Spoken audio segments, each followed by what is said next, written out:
Good morning সবাইকে। সবাই কেমন আছো? আশা করছি সবাই খুব ভালো আছো। আর আমি কিন্তু গোপালের কৃপায় খুব ভালো আছি। তো আজকে হচ্ছে মঙ্গলবার আর এখন বাজে সকাল 6টা। তো ভোর বলবো না, 6টা মানে সকাল হয়ে গেছে প্রায়। আর আজকে হচ্ছে ভীম একাদশী।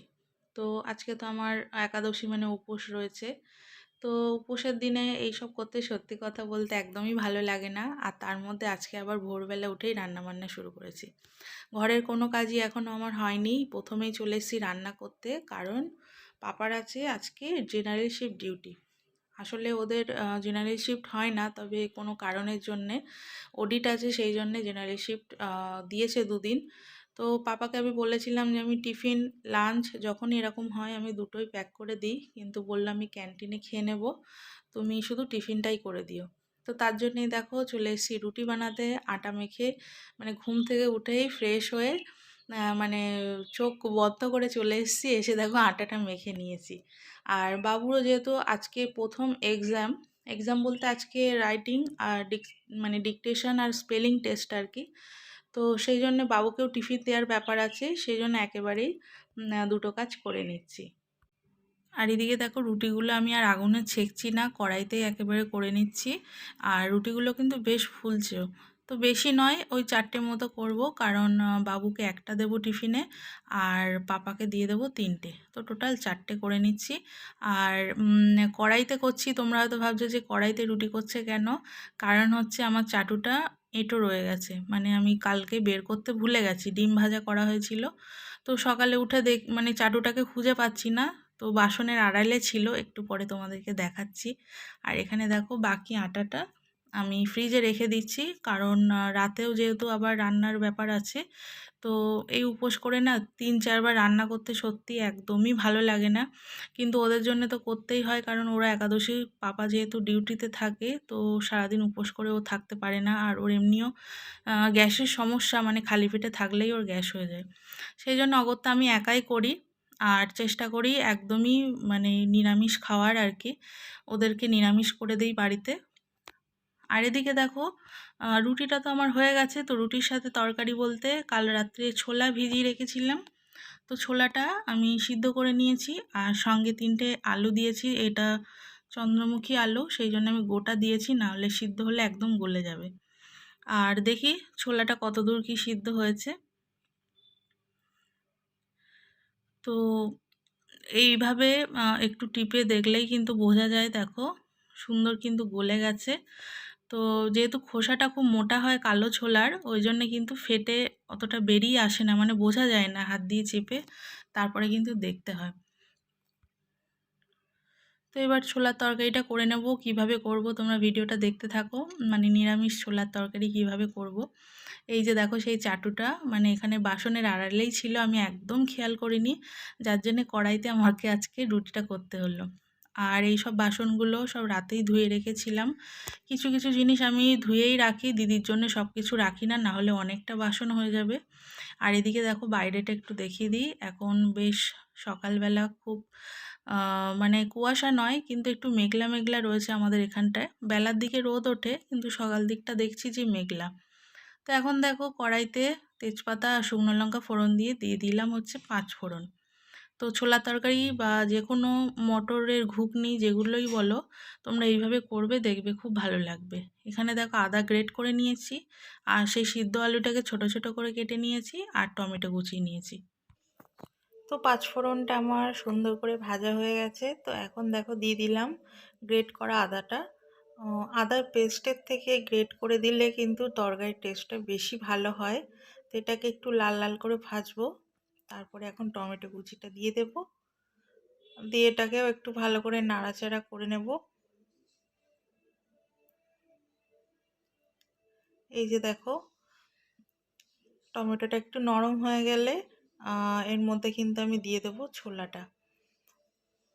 আর পেঁয়াজ রসুন দিয়ে তোমরা যদি খেতে চাও তাহলে পেঁয়াজ আদা রসুন এইভাবেই প্রথমে দেবে, তাহলেও ছোলাটা খেতে খুবই ভালো লাগে। কিন্তু আজকে তো পেঁয়াজ রসুন দেওয়া যাবে না, তাই নিরামিষভাবে বানাচ্ছি। তো দেখো ছোলাটা এখন দিয়ে দিলাম, দিয়ে একটুখানি কষিয়ে নেব। আর চামচ দিয়ে কিন্তু একটু চেপে চেপে দেবে তোমরা, তাহলে কিন্তু তরকারিটা কিন্তু একটু ঘন হবে। তো সেটা আমি আর বেশি করছি না, কারণ আলুটা আমার যেহেতু ভালোই মানে গলে গেছে, তোমরা দেখে বুঝতেই পারছো।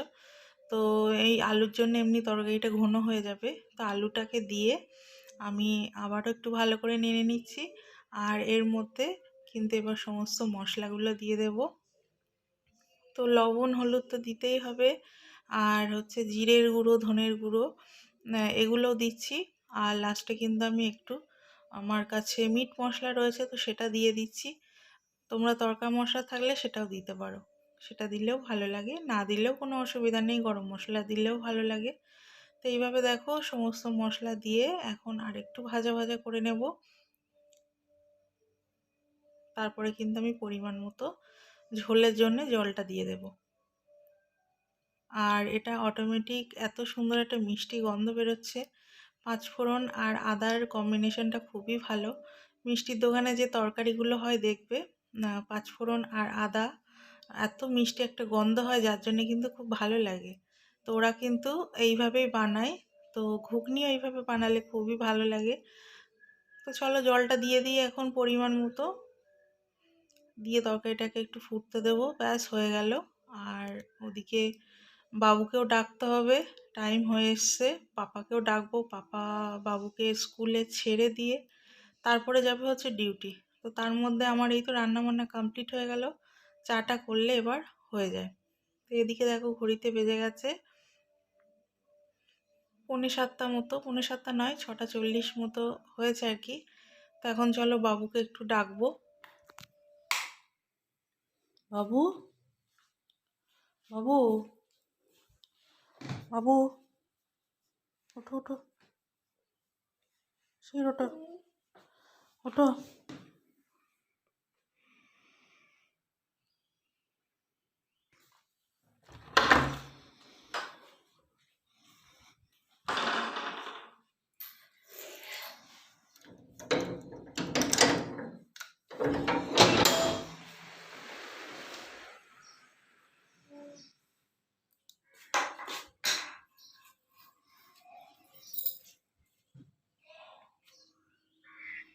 এই তো এখন কাজ হচ্ছে সমস্ত গেটের তালাগুলো খোলা, যেটা আমি প্রতিদিন সকালবেলা উঠে আমাকেই করতে হয় আর কি।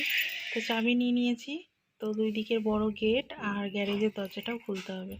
তার আগে দেখো এখান থেকে একটু ধনেপাতা নিয়ে নিচ্ছি, কারণ তরকারিটা তো ফুটছে, নামানোর আগে একটু ধনেপাতা দেবো। তো এই যে দেখো ধনের গাছগুলো কিন্তু ফুল আসার মতো হয়ে গেছে, ওই জন্য পাতাগুলো কিন্তু এরকম চিড়ে চিড়ে গেছে, কুচি কুচি হয়ে গেছে।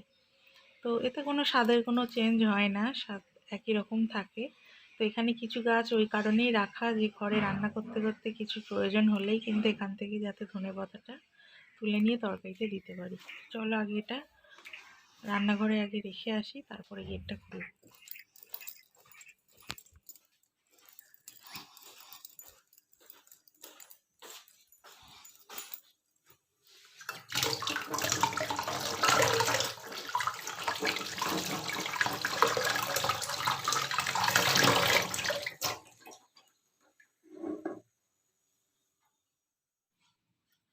এই যে দেখো তরকারিটা সুন্দর হয়ে গেছে, কিন্তু একদম ঘন ঘন একটা ভাব, আর একটু কিন্তু বসে যাবে, এই জন্য একটু গ্রেভি রেখে দিচ্ছি।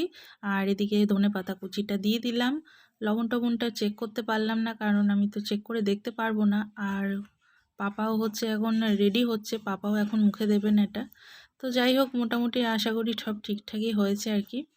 তো চলো এখন হচ্ছে রান্নাটা তো কমপ্লিট হয়ে গেল, ওদের টিফিনগুলো দুজনের টিফিন প্যাক করব, চাটা বানাবো আর বাবুকে ছেড়ে দেব, বাবুকে এখন গুছিয়ে নেব। তো তার আগে চলো বাবুর টিফিনটা প্রথমে গুছিয়ে দিই। এদিকে দেখো জানি না টিফিনটা আজকে খাবে কি না, কারণ ইদানিং কি হয়েছে জানি না, ও স্কুলে টিফিন করছে না। মানে যাই দিই না কেন, যত ভালো টিফিন দিই না কেন, ও বলছে যে আমার পেটে ব্যথা করে, ওই সময়টা আমার খেতে একদমই ভালো লাগে না। সেই জন্যে ও প্রতিদিনই টিফিন বাড়িতে ফিরিয়ে নিয়ে আসে। তবে এই জিনিসটা তো ঠিক নয় একেবারেই, কারণ সকালে ব্রেকফাস্টটা সবারই করা উচিত, ব্রেকফাস্ট স্কিপ করাটা ঠিক নয়, এতে করেও নানান রকম প্রবলেম হতে পারে। তো দেখি আজকে কি করে। আর এদিকে দেখো বাবু বেরিয়ে গেছে বাইরে, আর আমি সেই ফাঁকে কিন্তু বিছানাটা গুছিয়ে নিয়েছি। আমি এক সেকেন্ডও সময় কিন্তু ছাড়ি না কাজ করতে। আর বাবু দেখো একদম গাড়িতে বসে রেডি, পাপার জন্য ওয়েট করছে। তো ওরা বেরিয়ে গেছে, আর এখন দেখো আমি ঘরের বাকি সমস্ত কাজগুলো সেই ফাঁকে করে নিয়েছি পাপা আসার আগেই। আর এদিকে দেখো গাছ থেকে অনেকটা গোলাপ তুলে নিয়ে এসেছি, সেই সেন্টেড গোলাপটা নিয়ে এসে একটু ফুলদানিতে রাখলাম। আর পুরো ঘরটা গন্ধে একদম করছে। তো চলো আজকে ভিডিওটা এতটুকুই থাকছে বন্ধুরা, দেখা হবে নেক্সট ব্লগে, টাটা।